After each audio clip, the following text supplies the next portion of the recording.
చాలా రోజుల తర్వాత మీ బాస్ బయటకు వచ్చాడు ఎందుకు వస్తుంది అన్న ఇప్పుడు బాస్ బయటకు వచ్చిండంటే సార్ బయటకు వచ్చిండు ఇక పార్టీ కార్యకర్తలతో నాయకులతోనే దిశానిర్దేశం చేద్దామని చెప్పి మాట్లాడడానికి బయటకు వచ్చిండు. అంటే ప్రతిరోజు సారు గమనిస్తున్నాడు రాజకీయం ఏం నడుస్తుంది, మన ఊరకుక్క రేవంత్ రెడ్డి ఏం చేస్తుండో, ఈ రాష్ట్రాన్ని ఎలా పరిపాలిస్తుండో, రాష్ట్ర ప్రజలు ఏమైపోతున్నారు, రోడ్డుకి ఎవరు కేసీఆర్ అని అంటున్నారు, రోడ్డుకి ఎవరు లబోదిబోని మొత్తుకుంటున్నారు, ఎవరింట్లో రైతు బంధు పడాలి, ఎవరింట్లో రైతు బీమా వాళ్ళే, ఎవరికి పెన్షన్ రాలే అనే సార్ ప్రతి ఒక్కరిని గమనిస్తున్నారు. అంటే సార్ ఏ టైంలో ఏం చేయాలి, ఏ టైంలో బయటికి రావాలి, ఏ టైంలో ఎవరిని ఎక్కడ ఎట్లా నొక్కాలనే సార్కి బాగా తెలుసు అన్న. ముఖ్యంగా ఈ రేవంత్ రెడ్డి ఓటుకు నోటు దొండ, ఈ రబ్బర్ స్టాంపు, నారాయణ కూడా గోడలకు పెయింటింగ్ చేసుకున్న ఈ యొక్క ఫేక్ ముఖ్యమంత్రి, నకిలీ ముఖ్యమంత్రికి ఎలా బుద్ధి చెప్పాలో సార్కు బాగా తెలుసు అన్న.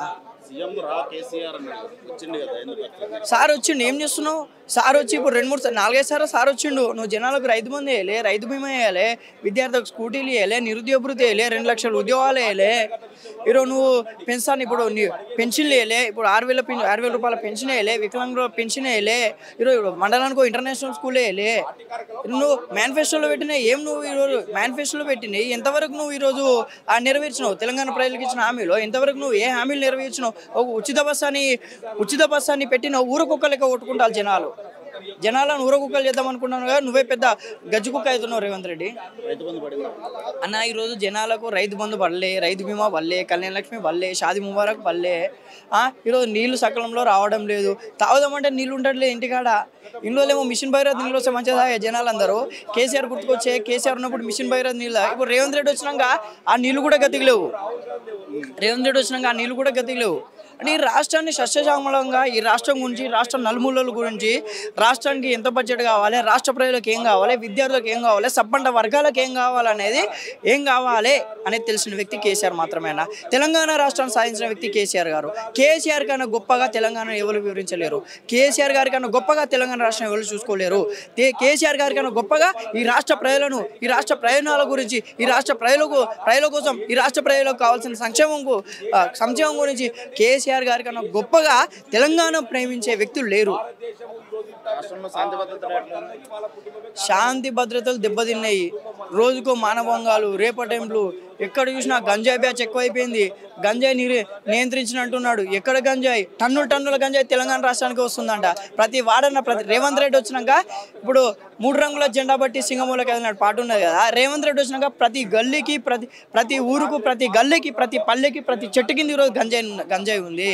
అంటే ఈరోజు గంజాయి మత్తులో ఈ నా పథకాలన్నీ మర్చిపోవాలనేది ఒక కాన్సెప్ట్ కూడా ఉంది. ఆ సునీల్ కొనుగోలు ఇచ్చినట్టున్నాడు ఐడియా, రాష్ట్రానికి గంజాయి బాగా సరఫరా చేయించు, అందరు గంజాయి తాగి ఇంట్లో పోయి వాళ్ళ అమ్మానాన్నను కొడతారు, లేకపోతే గంజాయి ఫ్రెండ్స్కి ఇంకా అలవాటు చేస్తారు, దోస్తాన్లకు అలవాటు చేస్తారు. పూర్తిగా నీ సంక్షేమ పథకాలు అనేది అసలు నువ్వు సీఎం అనేది మర్చిపోతారు, నువ్వు సంపాదించుకోవచ్చు అనే సునీల్ కొనుగోలు చెప్పినట్టున్నాడు అన్న.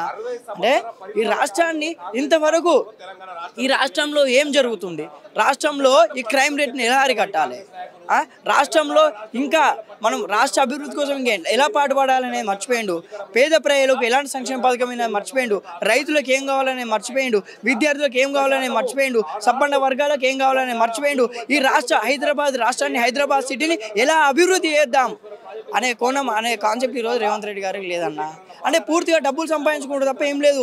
ఈరోజు కొడంగల్ ఈరోజు కేసీఆర్ ఫామ్ హౌస్కి అంకితమైండు, కేసీఆర్ నియోజకవర్గాన్ని పట్టించుకుంటాడంటే నువ్వు నీ అన్నకు నీ రబ్బర్ స్టాంప్ అన్నకో తమ్మునికో పైపు నువ్వు నీ నియోజకవర్గాన్ని ఇంతవరకు నువ్వు నియోజకవర్గం పోవట్లే.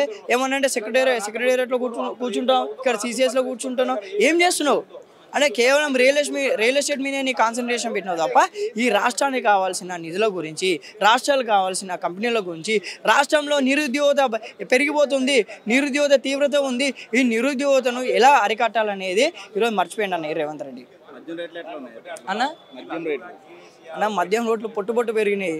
ఇప్పుడు రేవంత్ రెడ్డి మద్యం రోడ్లు పట్టుబట్టు అంటే మామూలుగా పెరగలే. రేవంత్ రెడ్డి కూడా ఇప్పుడు రేవంత్ రెడ్డి చుట్టపోలు కూడా వాళ్ళు చాలా బాధపడుతున్నారంట ఈ మద్యం రేట్లు పెరిగినారు. వీడేంద్ర బాబు మనం గెలిచినందుకు వీడు ఇంకా 30 రూపాయలు పెంచిందని అని వీళ్ళు బాగా బాధపడే పరిస్థితి వచ్చింది. అని ఈరోజు రేవంత్ రెడ్డి సీఎం, కేసీఆర్ గారు సీఎం ఉన్నప్పుడు మద్యం అమ్మకాలు పెరిగిపోయినాయి, ఇన్ని కోట్ల మద్యంకు బానిసం చేస్తున్నావు, మద్యంకే బానిసం చేస్తున్నావు తెలంగాణ ప్రజలు అంటే నువ్వేం చేస్తున్నావు, పీకుతున్నావు వచ్చి. నువ్వు ఎందుకు పెంచినావు మద్యం రేట్లు? మరి 30 ప్రతి ఒక్క బాటిల్ మీద ఎందుకు పెంచినావు? పెంచినావు కాస్ట్ అని నీకు చేతనైతుందా పరిపాలన? నీకు ఎక్కడి నుండి ఇన్కమ్ తీసుకురావా, ఇన్కమ్ సోర్స్ ఎక్కడి నుండి జనరేట్ చేయాలని నీకు తెలుసలేదా? కేసీఆర్ ఉన్నప్పుడు ఎందుకు అదే నోరుతో ఉన్నావు కదా? తెలంగాణ రాష్ట్ర ప్రజలను తెలంగాణ విద్యార్థులను ఈరోజు మద్యానికి బానిస చేస్తుండే కేసీఆర్ అన్నావు. నువ్వు పీకుతున్నావా? మద్య రేట్లు పీకడానికి చేసినావా? మద్యం రేట్లు ఎందుకు పెంచినావు అని నేను అడుగుతున్నా. ఈరోజు మద్యాన్ని అరికడతా, అది మద్యాన్నే లేకుండా చేస్తా, బెల్ట్ షాపులనే పెంచా, ఈరోజు బెల్ట్ షాపుల మీద ఒక నిఘా వ్యవస్థను ఏర్పాటు చేస్తా అన్నావు. నువ్వు వచ్చి నుండి మద్యం రేట్లు పెంచిన ప్రతి ఒక్క రేటును పెంచినావు. నువ్వు వచ్చి నుండి ఎవరికి లాభం జరిగింది? ఏ వర్గానికి? ఈరోజు రేవంత్ రెడ్డి అని ఒక ఓటు నోటు దొంగ ఈరోజు ముఖ్యమంత్రి రేవంత్ రెడ్డి గారు ఈ రాష్ట్రంలో ముఖ్యమంత్రి అయిన నుండి ఏ వర్గానికి లబ్ధి చెందింది అన్న? ఈరోజు ఉప ఎన్నికలు వస్తే గాల్లో కొట్టుకుపోతున్నారు రేవంత్ రెడ్డి అనే వ్యక్తి. ఉప ఎన్నికలు కనుక తెలంగాణ రాష్ట్రంలో రావాలి కానీ రేవంత్ రెడ్డి సీటు ఊడిపోతుంది. ఉప ఎన్నికలు కనుక తెలంగాణ రాష్ట్రంలో రావాలి కానీ రేవంత్ రెడ్డిని ఢిల్లీ నాయకులు ముడ్డు మీద అంటారని తెలియజేస్తున్నా అన్న. కేసీఆర్ సబ్ ఉన్నదంటే అన్న, దీనికన్నా ముందు ఏం చెప్తున్నా అంటే ఇంకా ఈ రాష్ట్రానికి సీఎం రేవంత్ రెడ్డి అనేది ఎవరికి తెలుసలేదు. రాష్ట్రానికి ఎవరికన్నా ముసలి ఇంకా కేసీఆర్ అంటున్నారు సీఎం అనేది. ఈ రాష్ట్రానికి ఇంకా సీఎం రేవంత్ రెడ్డి అంటూ ఒకటి వచ్చిండు అనేది కూడా ఇంకా రాష్ట్ర ప్రజలకు ఎవరికి తెలియదు.